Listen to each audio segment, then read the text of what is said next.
Good morning, everyone. This is Russell Rucker, and I'm here for another constitutional talk.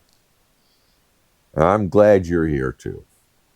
And please follow, subscribe to me so that you don't miss any important discussions.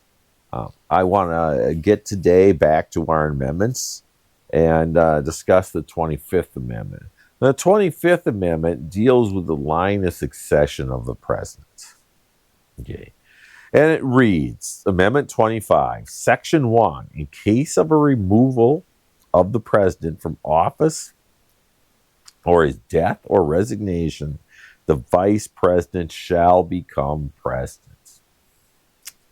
Now, from the very beginning, we've had a president and vice president serving, but it never really explicitly spelled out the line of succession. It was kind of an assumed item. So here we put it in constitutional law. Section 2.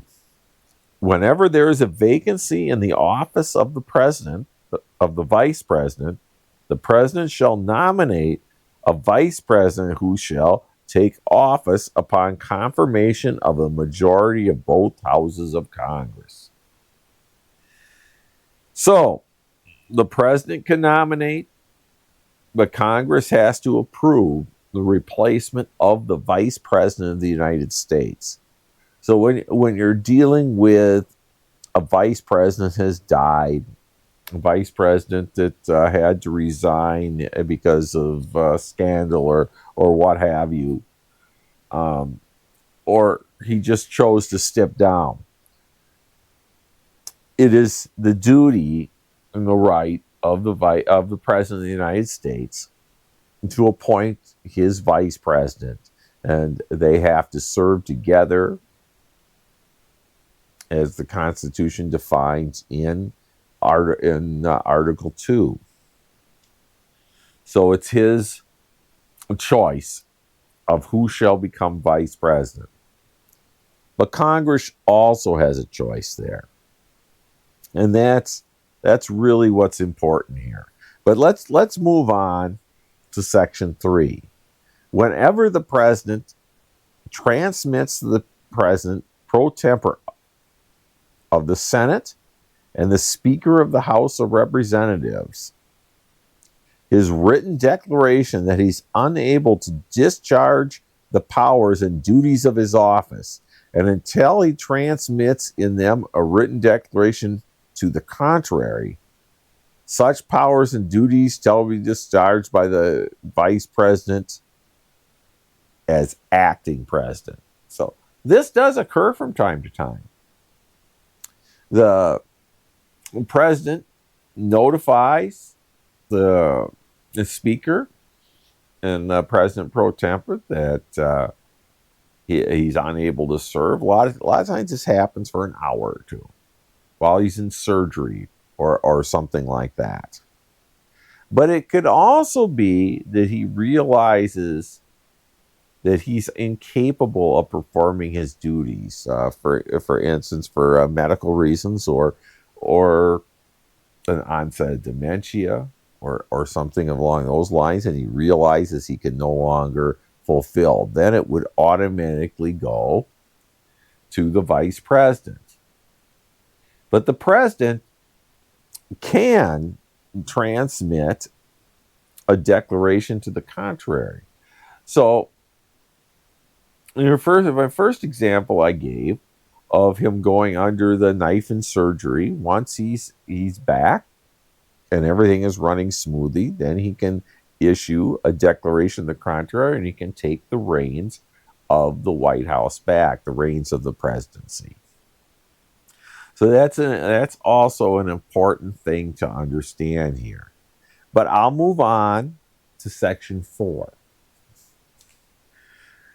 And I know this gets a little lengthy as we're going through this, but this all has to do with the line of succession. Okay, the president and the vice president. Section 4. Whenever the vice president and a majority of either of the principal officers of the executive departments or of such body as Congress may by law provide transmit to the President Pro Tem of the Senate and the Speaker of the House of Representatives their written declaration that the President is unable to discharge the powers and duties of his office, the Vice President shall immediately assume the powers and duties of the President as acting President. Duties of the office as acting President. I misspoke a little there. But this has to do with what we were talking about earlier, that maybe the president has dementia, maybe he is out of his mind or losing his memory. He can't no longer function. So you can get a majority of the principal officers. In other words, the majority of the president's cabinet. So they have a right to intercede on the citizens' behalf to say, hey, there's something wrong here, and we have to deal with the fact that our president has become incapacitated somehow. Or maybe he had a stroke and he just cannot assume his duties. So I think that's an important thing to note as well. Then we move on to the next section. Thereafter, when the president transmits to the President Pro Tem of the Senate and the Speaker of the House his written declaration that no inability exists, in other words, it's no longer true, or it was never true, he shall resume the powers and duties of the office unless the Vice President and majority of either the principal officers of the executive departments or of such other body as Congress may by law provide, transmit within 4 days to the President Pro Tem of the Senate and the Speaker of the House of Representatives their written declaration that the President is unable to discharge the powers and duties of his office. So they're giving him 4 days. So the President can claim, his cabinet can claim that he's unfit. The President can say, now just a minute, I'm fit. And then they would have 4 days to say, no, the president is wrong. And this would be submitted to the President Pro Tem of the Senate and the Speaker of the House of Representatives. And thereupon, Congress shall decide the issue, assembling within 48 hours for the purpose, if not in session, if the Congress within 21 days receipt of the latter written declaration, or if Congress is not in session within 21 days after Congress is required to assemble, determines by 2/3 vote of both houses the president is unable to discharge the powers and duties of his office. And the vice president shall continue to discharge the same as acting president. Otherwise, the president shall resume the powers and duties of his office. Now, you might say, well, this looks a lot like impeachment. But the difference here is, in an impeachment, the House writes up a formal impeachment, and it's transmitted to the Senate, and the Senate has a trial.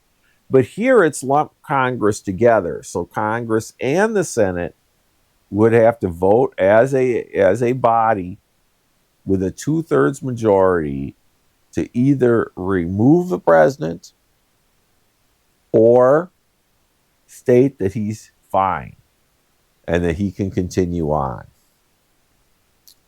This takes into account a president that is just honestly unfit to serve. It's not that he did anything wrong, did anything illegal to a point of treason or that, in which we would have to remove him via impeachment.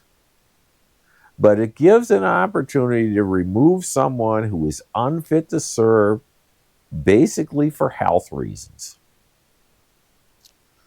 Our founders settled a lot of issues, but over time, the amendments had to correct deficiencies that were found in the Constitution or issues which arose never were really thought of, and to better explain the situation. So this is important to note as we deal with the line of succession of the president and the vice president, and what would happen if something went wrong. This is a section of the Constitution not very often discussed. So I think you need to take a little bit of time to really hash and understand the situation. And with that, I hope you have a good day. We'll catch you next week, next time on the next Constitutional Talk. Constitution's important. Liberty's important, my friends. The ability to govern ourselves comes with responsibilities. And with that, we'll catch you next time on the next Constitutional Talk. Goodbye for now. Have a good day. Have a good week.